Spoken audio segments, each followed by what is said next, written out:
मेरे छोटे से चैनल पर सबसे ज़्यादा रिक्वेस्टेड अगर कोई वीडियो है तो ये है कि आईएमसी एंट्रेंस की तैयारी कैसे करें या फिर उसका पैटर्न क्या होगा। मुझे लगता है कि मैं एक सीरीज़ बना सकता हूँ इस पर, बजाय एक बहुत लंबे वीडियो के। मैं छोटे-छोटे वीडियोज़ शेयर करता रहूँगा आपके साथ में।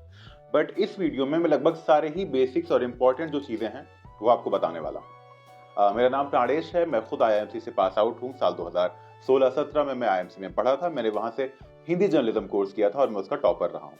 ये बताना इसलिए ज़रूरी हो जाता है, जिससे आपको पता हो कि मैं जो भी इन्फॉर्मेशन आपको देने वाला हूँ, वो ऑथेंटिक है और सही है।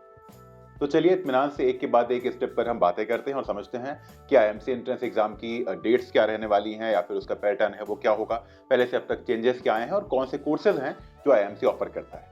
नमस्कार, आदाब, सत श्री अकाल। मैं एसपीडी प्राणेश, बोले तो आपका खुराफाती पत्रकार।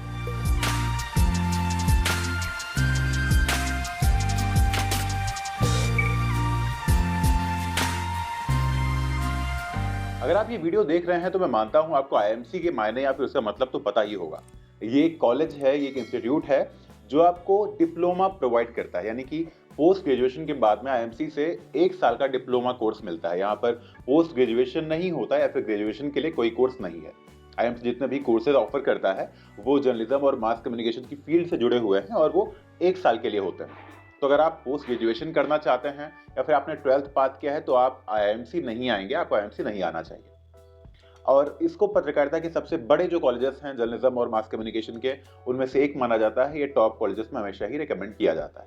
आईआईएमसी जो कोर्सेज ऑफर करता है उनकी लिस्ट बहुत लंबी नहीं है लेकिन छोटी भी नहीं है। इन कोर्सेज में हिंदी जर्नलिज्म, इंग्लिश जर्नलिज्म और जो रीजनल लैंग्वेजेस हैं उड़िया, मलयालम, मराठी और उर्दू जर्नलिज्म, इसके अलावा रेडियो एंड टेलीविजन जर्नलिज्म और एडवर्टाइजमेंट एंड पब्लिक रिलेशंस शामिल है। एक नया कोर्स आईएमसी ने हाल ही में शामिल किया है, वो है डिजिटल मीडिया से जुड़ा हुआ। और मैं पहले भी क्लियर कर चुका हूँ, ये सारे ही पीजी डिप्लोमा कोर्सेज हैं, यानी कि ग्रेजुएशन के बाद आप ये कोर्सेज कर सकते हैं और ये आपको 1 साल का डिप्लोमा ऑफर करते हैं। अब सीधे हम बात कर लेते हैं एंट्रेंस एग्जाम की, यानी कि इसका पैटर्न क्या होगा, कैसे होता है। तो मैंने जिन कोर्सेज का नाम लिया, इनको आपको 2 कैटेगरीज में डिवाइड कर लेना है। एक जो मैंने आपको कैटेगरी बताई है रीजनल जर्नलिज्म, रीजनल लैंग्वेजेस के जो जर्नलिज्म वाले कोर्सेज हैं उनकी, यानी कि जिसमें शामिल है मराठी, मलयालम, उड़िया और उर्दू जर्नलिज्म। ये 4 कोर्सेज के लिए आईआईएमसी अपने एंड पर खुद एंट्रेंस एग्जाम करवाता है और इनमें एप्लीकेशन की, इनके एंट्रेंस एग्जाम की जो प्रक्रिया है, जो प्रोसेस है, वो बिल्कुल अलग है। हालांकि मुझे ऐसा लगता है आप में से जो मेजोरिटी लोग हैं वो उन कोर्सेज में अप्लाई करने वाले हैं जिनके लिए दूसरा तरीका है एंट्रेंस एग्जाम का, जो है सीयूईटी के थ्रू, यानी कि जो कॉमन यूनिवर्सिटी एंट्रेंस टेस्ट होता है उसके थ्रू जिन कोर्सेज के लिए आपको फॉर्म भरने हैं या फिर एंट्रेंस एग्जाम देना है ऑनलाइन, वो है Hindi journalism, English journalism, RTV, ADPR और डिजिटल मीडिया। इन सारे कोर्सेज के लिए एंट्रेंस एग्जाम का तरीका अलग है, इनके लिए फॉर्म्स भी अलग से आते हैं और जो मैंने पहले आपको बताया रीजनल लैंग्वेजेस से बिल्कुल सेपरेट है और इनके लिए एंट्रेंस एग्जाम आईआईएमसी खुद नहीं करवाता, एनटीए करवाती है। इस वीडियो में मेरा मेजर फोकस जब एंट्रेंस एग्जाम बोल रहा हूं तो वो सीयूईटी पर है। अगर आप में से कुछ हैं जो रीजनल लैंग्वेजेस की तैयारी कर रहे हैं और आप चाहते हैं कि मैं इस पर वीडियो बनाऊं, कमेंट कर दीजिएगा। मैं आपके लिए सेपरेट वीडियो अलग से बता दूंगा। आपके लिए एंट्रेंस एग्जाम का पैटर्न और फॉर्म भरने का तरीका बिल्कुल अलग है। फिलहाल मैं सीयूईटी की बात कर रहा हूं और हम टाइम वेस्ट नहीं करते हैं, फटाफट इंपॉर्टेंट पॉइंट्स पर आते हैं। सबसे पहले ये कि आपका फॉर्म कब आएगा और एग्जाम कब होगा। तो फॉर्म आएगा आपका मार्च एंड से अप्रैल सेकेंड वीक के बीच में और जो एग्जाम होगा वो होगा जून के आई थिंक फर्स्ट या फिर सेकेंड वीक में। ऐसा हमेशा होता है और इस बार भी ऐसा ही होने की उम्मीद है। टेंटेटिव डेट्स में आपको बता रहा हूँ। अच्छा, इसमें आप कब अप्लाई कर सकते हैं और कब अप्लाई नहीं कर सकते हैं ये भी जानना जरूरी है। फिलहाल इसके लिए कोई एज लिमिट नहीं है। सीयूईटी में आप अप्लाई कर सकते हैं और आप मल्टीपल कोर्सेज के लिए अप्लाई कर सकते हैं, यानी कि अगर आपको 2-3 कोर्सेज में इंटरेस्ट है तो आपको अलग अलग फॉर्म नहीं भरने हैं, आपको एक ही एंट्रेंस एग्जाम का फॉर्म भरना है और उसके बाद में जो आपका स्कोर होगा, यानी कि जो कट ऑफ जाएगा, उसके हिसाब से बाद में आप सिलेक्ट कर सकते हैं कि आपको कौन से कोर्स में एडमिशन लेना है। ध्यान दें, आप ये फॉर्म तभी भर सकते हैं जब आप ग्रेजुएट हो चुके हों या फिर आप ग्रेजुएशन के फाइनल ईयर में हो, यानी कि आपका फाइनल ईयर का एग्जाम होने वाला है तो आप अप्लाई कर सकते हैं, फॉर्म भर सकते हैं।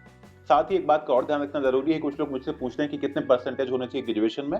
वो है 50%। अगर आप सीयूईटी के लिए अप्लाई कर रहे हैं तो कम से कम आपके जो मार्क्स है ग्रेजुएशन में वो 50% होना जरूरी है। इस बात का बिल्कुल ध्यान रखें। और मैंने पहले भी कहा है कि एज लिमिट सीयूईटी के थ्रू जो एग्जाम हो रहे हैं, एंट्रेंस एग्जाम होने वाला है, उसमें कोई एज लिमिट नहीं है। अब हम बात कर लेते हैं एंट्रेंस एग्जाम के पैटर्न की। पहले एग्जाम होता था तो आपको बैठ करके लिखने पड़ते थे, बहुत डिस्क्रिप्टिव क्वेश्चंस आपसे पूछे जाते थे। अब ऐसा नहीं है, अब कंप्यूटर बेस्ड एग्जाम होते हैं। चूंकि मैंने पहले भी कहा कि अब जो सीयूईटी है ना, वो एनटीए वो एग्जाम करवाती है और ऐसी सिचुएशन में आपको कंप्यूटर के सामने बैठ करके एग्जाम देना होता है, यानी कि जो कंप्यूटर बेस्ड टेस्ट है उस पर आपको मल्टीपल चॉइस क्वेश्चंस में से सेलेक्ट करना होता है। ये कुल 100 क्वेश्चन आपसे टोटल पूछे जाते हैं और इसमें नेगेटिव मार्किंग भी है, ये ज़्यादा इंपॉर्टेंट है। अगर आप सही आंसर देते हैं तो आपको 4 नंबर मिलते हैं, अगर आप गलत आंसर देते हैं तो आपका 1 नंबर माइनस हो जाता है, यानी कि -1 एक गलत आंसर पे आपके साथ में होता है। और ये हिंदी और इंग्लिश दोनों में अवेलेबल है। जब आपका एग्जाम होता है तो आपको दोनों मोड मिलते हैं। ये क्वेश्चन कई लोग मुझसे पूछ चुके हैं कि एंट्रेंस एग्जाम हिंदी में होगा या फिर इंग्लिश में होगा, तो हाँ, वो दोनों में होगा। आपको इसके लिए परेशान होने की जरूरत नहीं है। और हाँ, डिस्क्रिप्टिव नहीं होगा, मल्टीपल चॉइस क्वेश्चन आपसे पूछे जाएंगे। साथ ही मैंने पहले भी कहा, आपको कई कोर्सेज में अप्लाई करने के लिए अलग अलग फॉर्म नहीं भरने होंगे, अलग अलग एंट्रेंस एग्जाम नहीं देने होंगे। आपको ये एक सिंगल एग्जाम में अपीयर होना है, जो होगा कंप्यूटर बेस्ड, यानी कि जो आपको सेंटर मिलेगा, आपको वहाँ कंप्यूटर लैब में भेजा जाएगा। ये एग्जाम ऑनलाइन होगा और आपको मल्टीपल चॉइस क्वेश्चंस में से जो सही आंसर है उस पर टिक करना होगा।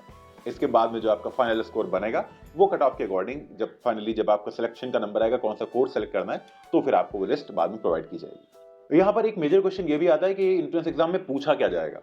तो मैं एक लाइन में सपाट ये बोल दूं कि बहुत बेसिक चीजें पूछी जाती हैं, जनरल नॉलेज पूछी जाती है। मुझे लगता है कि बहुत कम रह जाएगा, लेकिन अगर मैं शामिल करूं पूरा सिलेबस या फिर क्या चीजें आती हैं और कौन सी बुक्स पढ़नी चाहिए, तो ये वीडियो बहुत लंबा हो जाएगा।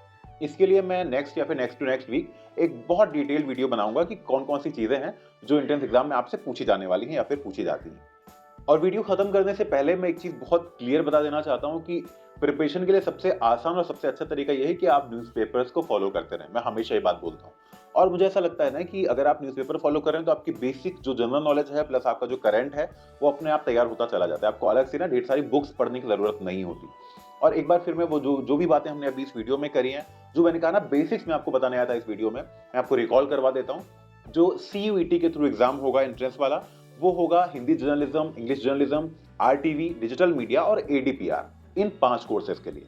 बाकियों के लिए एक दूसरा तरीका है, IMC की वेबसाइट पे उसके लिए फॉर्म भरे जाते हैं और वो एग्जाम डिस्क्रिप्टिव होता है, वो बिल्कुल सेपरेट है। अगर मैं चाहूंगा या फिर आप कहेंगे तो मैं इस पर एक अलग सी वीडियो बनाऊंगा। That was the first thing.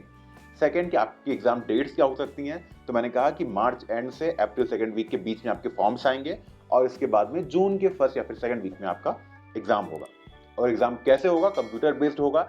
अलग अलग कोर्सेज के लिए आपको अलग अलग फॉर्म नहीं भरने होंगे, एक ही फॉर्म भरना होगा। पैटर्न क्या होता है? वो डिस्क्रिप्टिव अब ना रह करके मल्टीपल चॉइस क्वेश्चंस बेस्ड हो गया, यानी कि आपको MCQs में से बस टिक लगाना होगा। लेकिन ध्यान रहे, नेगेटिव मार्किंग है।